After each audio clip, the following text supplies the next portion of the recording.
नमस्कार दोस्तों, स्वागत है हमारे यूट्यूब चैनल समृद्धि में। आज का वीडियो पूरी तरह से पूर्णिमा के बारे में आप लोग को बताऊंगी कि मार्गशीर्ष में पड़ने वाली पूर्णिमा के बारे में कि आप लोग को किस दिन कथा पूजा स्नान दान किस दिन करना है। देखिए दोस्तों, साल में 24 साल में 12 पूर्णिमा पड़ते हैं। तो पूर्णिमा का अलग-अलग महत्व होता है। कुछ पूर्णिमा विशेष होते हैं, जैसे सावन मास में पड़ने वाली पूर्णिमा, कार्तिक मास में पड़ने वाली, मार्गशीर्ष में पड़ने वाली। क्योंकि मार्गशीर्ष यानी अगहन मास में जो पूर्णिमा पड़ता है, उस मास में खरमास लगा रहता है, यानी 2 पूर्णिमा। इसमें स्नान दान का और ज़्यादा महत्व बढ़ जाता है। तो जो लोग कभी भी कथा नहीं कहलाते हैं, वो लोग गिने-चुने पूर्णिमा पर भी कहला लेते हैं। और इस पूर्णिमा को कथा कहलाने वाले कहा जाता है कि 2 साल की पूर्णिमा के बराबर फलदायी होता है। तो मार्गशीर्ष की पूर्णिमा बहुत ही महत्वपूर्ण है, तो वीडियो को ध्यान से सुनिएगा। यदि आप लोग कथा पूजा कहलाते हैं तो भी, और ना भी आप लोग के घर होता होगा, तो एक बात सुन लीजिए कि कभी-कभी आप लोग कोई चीज़ आप लोग देखते होंगे और ऐसे ही न जानकारी में भी कुछ उसमें से हमें इतनी महत्वपूर्ण जानकारी मिल जाती है। तो इसीलिए ये सब धार्मिक बातें हैं, यदि आप लोग धर्म से जुड़े होंगे तो ज़रूर आप लोग ये वीडियो देखिए और आप लोग के लिए ज़रूर कहीं न कहीं कुछ आप लोग को जानकारी की बातें मिल जाएगी। क्योंकि एक आप लोगों से सबसे महत्वपूर्ण बात कहूँगी कि जैसे विष्णु भगवान की एक कथा होती है। कहा जाता है कि मात्र सुनने से सारे कष्ट खत्म होते हैं। यदि कथा किसी ब्राह्मण के मुख से आप किसी के घर जाकर सुन लें और उसके बाद ₹5, ₹11, ₹21 दान कर दें, तो निश्चित रूप से 5 पूर्णिमा जाते-जाते आपकी जो भी मनोकामना होगी पूरी पूरी हो जाएगी। सबसे बड़ा कथा ये कलयुग में एकमात्र इसी विष्णु सत्यनारायण की कथा को माना जाता है कि जो पुरुष अपने घर में इसको हर महीने में कराता है, उसकी निश्चित रूप से आर्थिक तंगी जो होती है वो दूर हो जाती है और सारे पाप खत्म हो जाते हैं। तो अगर आप लोग को कोई भी प्रकार का कथा अपने घर कहलाना चाहते हैं, तो सत्यनारायण भगवान का कथा चुनिए और उसको अपने घर कराइए। चूँकि संवत खत्म हो जाएगा तब नया कार्य शुरू करना चाहिए, तो इसलिए संवत खत्म होने के बाद शुरू कीजिएगा, कोई भी नया कार्य इस समय नहीं शुरू किया जाता है। इस बार का आप लोग को बता दूँ कि जैसे कहते हैं विष्णु भगवान कि वृक्षों में मैं पीपल हूँ। कहे हैं गीता में कि वृक्षों में मैं पीपल हूँ, महीनों में मैं अगहन हूँ। तो आप समझ सकते हो कि अगहन मास में किया गया विष्णु भगवान का ये पूजा कितना महत्वपूर्ण होगा। तो दोस्तों, वीडियो बड़ी हो जाती है आप लोग को एक-एक बात समझाने में, लेकिन हर तिथि की जानकारी, हर महत्व को आप लोग को बताना पड़ता है। तो चलिए वीडियो को आगे बढ़ाते हैं। उससे पहले आप लोग से एक रिक्वेस्ट है कि वीडियो अच्छी लगे तो एक लाइक ज़रूर कर दिया कीजिए और चैनल को सब्सक्राइब कर दिया कीजिए, ताकि समृद्धि की शुद्ध सात्विक जानकारी आप लोग को मिलती रहे। दोस्तों, इस बार की पूर्णिमा तिथि प्रारंभ हो रही है 26 दिसंबर को सुबह में 5:46 पर और समाप्त हो रही है 27 तारीख को, यानी दिन बुधवार के दिन 6:02 पर सुबह। ऐसे में उदया तिथि आप लोगों को मिल जा रहा है 26 तारीख को। इसलिए जिनके घर जिनको व्रत करना है वो भी 26 तारीख को करेंगे, जिनको कथा पूजा कराना है वो भी 26 तारीख को ही करेंगे। अब चलिए आप लोग को बता दूँ कि स्नान दान कब करना है आप लोगों को। देखिए, वैसे तो कहा जाता है कि पूर्णिमा के दिन स्नान जैसे जो कुछ पूर्णिमाएँ होती हैं, नदी में स्नान करने का बहुत ज़्यादा फल मिलता है। कहा जाता है कि गंगे गंगे स्नान करते हुए जब डुबकी आप लगाएँगे, तो इससे लिखा है हमारे शास्त्रों में कि अन्न और वस्त्र की कभी जीवन में कमी नहीं होती है, गंगे गंगे कह कर के स्नान करने से। लेकिन अगर ऐसा आप लोग नहीं कर पाते हैं, काफ़ी ठंडी है, अपना देख-रेख कर लीजिएगा, तो आप लोग घर पर ही गंगा जल डाल के गर्म पानी करके स्नान कर सकते हैं। गर्म पानी सिर्फ़ जानते हैं कब नहीं किया जाता है? कार्तिक मास में नहीं किया जाता है। कहा जाता है कि जल में विष्णु भगवान का वास होता है, बाकी अभी आप कर सकते हैं। और गंगे-गंगे करके स्नान करना हो तो यदि आप लोग डेली करें, तो निश्चित रूप से आपका जीवन बदलेगा। अन्न और वस्त्र की कभी कमी नहीं होगी। ये छोटे-छोटे बात हैं जो आप, यही तो मैं बोली कि यदि आप लोग वीडियो ध्यान से सुनेंगे, तो छोटी-छोटी बहुत ऐसी महत्वपूर्ण जानकारियाँ आप लोग को मिल जाएँगी। तो गंगे-गंगे कह कर यदि आप अपने घर में डेली स्नान करते हैं, तो आपके जीवन में अन्न वस्त्र की कभी कमी नहीं होगी दोस्तों, ये बात हमारी नोट कर लीजिएगा। समृद्धि आप लोग को इतनी छोटी-छोटी जानकारी देती है कि जो शायद आप बड़े-बड़े उपाय भी ना उसको दूर कर पाएँ।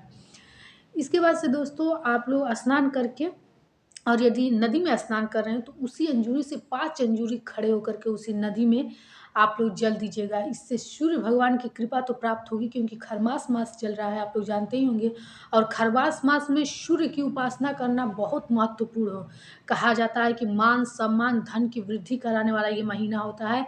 ऐसे में यदि आप लोग सूर्य भगवान की पूजा डेली करते होंगे और डेली सूर्योदय कालीन आप लोग जल देंगे तो निश्चित रूप से आपका भाग्य बदल जाएगा। क्योंकि सूर्य भगवान की कृपा होने से लोगों का जीवन समाज में बड़े बड़े लोगों के साथ मिलना जुलना होता है, उन्नति करता है वो आदमी। तो ऐसे में आप लोग ऐसे जल दे करके स्नान करके, और पितरों की भी शांति मिलती है आज के दिन ऐसा जल देने से, 5 अंजूरी जल नदी में खड़े होकर के देने से। इसके बाद से आप लोग कुछ दान किया जाता है, हर व्यक्ति घर का हर सदस्य कुछ ना कुछ दान करे। तो ऐसे में आप लोग क्या कीजिए कि एक जगह से स्पर्श करा के कुछ अनाज निकाल लीजिए। अनाज में सिर्फ सूखा अनाज नहीं रहना चाहिए, कुछ आलू वगैरह भी रख लीजिएगा, क्योंकि कहा जाता है सूखा अनाज नहीं दिया जाता है। सूखा अनाज मतलब कि जैसे बस चावल देती है, बस आटा देती है, उसमें आलू ज़रूर रखा जाता है, भरने के लिए उसको कहा जाता है। उसके बाद से जो भी आप लोग की यथाशक्ति कुछ मुद्रा रख के किसी भी ब्राह्मण को आप लोग दान कीजिएगा। ये हो गया तो आप लोग का स्नान दान। अब रह गई आप लोग को पूजा पाठ की बात। तो जिनके पास प्रतिमा हो या जिनके पास शालिग्राम लड्डू गोपाल हो तो पंचामृत से स्नान कराएंगे। लेकिन जिनके पास प्रतिमा हो वो पीले चंदन पीले फूल से सजा के पीले फूलों की माला चढ़ा देंगे। उसके बाद से सबसे अच्छा आज के दिन भोग में होता है चूरन। आप लोग जानते होंगे, आटा को लालिमा होने तक भूनकर उसमें चीनी पंचमेवा मिलाकर शालिग्राम को भी भोग लगाया जाता है। और पंचामृत आज की कथा पूजा में ज़रूर बनाया जाता है दोस्तों। तो आप लोग लड्डू गोपाल शालिग्राम होंगे तो ज़रूर अपने घर बना करके और इस प्रकार पूजा कीजिएगा। एक बात यहाँ आप लोग से ज़रूर कहूँगी कि यदि आप लोग किसी पुरोहित के द्वारा कथा नहीं कहला पाते हैं तो स्वयं से भी सत्यनारायण भगवान का कथा पढ़ सकते हैं। लेकिन यहाँ एक बात इतनी ज़रूरी है कि पुरोहित के द्वारा जो सुना जाता है उसका महत्व 100 गुना बढ़ जाता है। तो ऐसे में आप लोग इस बार नहीं तो कभी भी जब सम्मत जल जाए तो अपने घर पुरोहित के द्वारा कथा जरूर कहलाइए। और कथा में आप लोग पास पड़ोस के लोगों को जरूर बुलाइए, क्योंकि कथा कहने वाले से ज़्यादा सुनने वालों को फल मिलता है। और जिन आप लोग कथा सुनवा करके और घर से द्वारा बनाए गए प्रसाद बांटेंगे, निश्चित रूप से दोस्तों आप लोग खुद उस कथा के बाद अपने जीवन महसूस कीजिएगा। और 2-3 महीने तक कहलाने के बाद आप अपने जीवन में स्वयं स्वयं फ़र्क महसूस कीजिएगा। कहा तो जाता है कि विष्णु भगवान धीरे-धीरे धन देते हैं, लेकिन हाँ, जब धन देना शुरू करेंगे तो फिर आपके तो जीवन में जो लोग कथा शुरू करते हैं, उनके जीवन में धन धान्य की कभी कमी नहीं होगी। और यही चीज़ पीढ़ी दर पीढ़ी चलती रहती है। तो ये काम आप लोग सम्मत जलने के बाद शुरू कर सकते हैं, क्योंकि सबसे बड़ा कथा और व्रत माना जाता है कि पूर्णिमा का होता है। और पूर्णिमा का कथा कहलाने वाला कभी आर्थिक तंगी का शिकार नहीं होता है। तो आप लोग ज़रूर कराइएगा। आज के दिन यदि आप लोग यथासंभव आप लोग के पास सामर्थ्य है तो उन चीज़ों का दान जरूर कीजिएगा। एक उपाय आप लोग से बताना चाहूँगी कि आज के दिन तुलसी माता की तो विधिवत पूजा करनी ही चाहिए, सिंदूर लगा कर भोग लगा करके जल दे करके अर्पित करना चाहिए। यदि आप लोग के पास कौड़ी हो तो इनके जड़ में जरूर रखें, क्योंकि कौड़ी इनके जड़ में रखने से कहा जाता है कि धन धान्य की वृद्धि होती है। तो ऐसे में यदि आप लोग के पास एक कौड़ी हो या फिर एक का सिक्का हो तो ज़रूर इनके जड़ में रखें। देखिए, रखना तो आपको कौड़ी चाहिए, लेकिन एक का सिक्का का हमारे शास्त्रों में बहुत ज़्यादा महत्व है। यदि आप प्रत्येक पूर्णिमा को तुलसी की जड़ में एक का सिक्का रखते हैं तो निश्चित रूप से आपका तिजोरी कभी खाली नहीं होगा, आपके धन धान्य की कभी कमी नहीं होगी।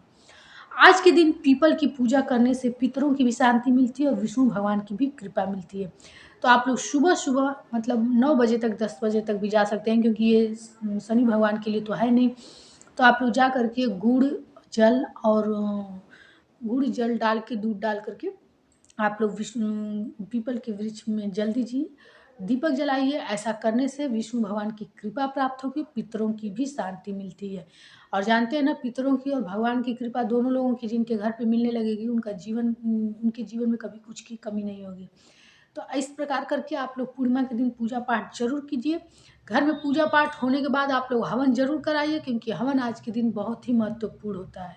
एक बात यहाँ मैं आप लोगों से बताना चाहूँगी, जिनके घर कुछ भी नहीं होता होगा, कुछ पूजा पाठ नहीं होता होगा, वो कुछ नहीं जानते होंगे, वो भी लोग पल्लव मतलब आम के पल्लों पे ले करके 5 बार विष्णु भगवान का नाम का जाप करते हुए घी जमीन पे यदि गिरा दिए तो मैं यही आप लोग से दावा करती हूँ कि उनका 1-2 महीने में आप लोग मान लीजिए कि 2 बार, जैसे 1 महीने में 1 बार पूर्णिमा पड़ेगा, 2 पूर्णिमा तक जाते-जाते आपकी स्थिति सुदृढ़ होने लगेगी, क्योंकि ये आँखों देखी मैं बात बता रही हूँ।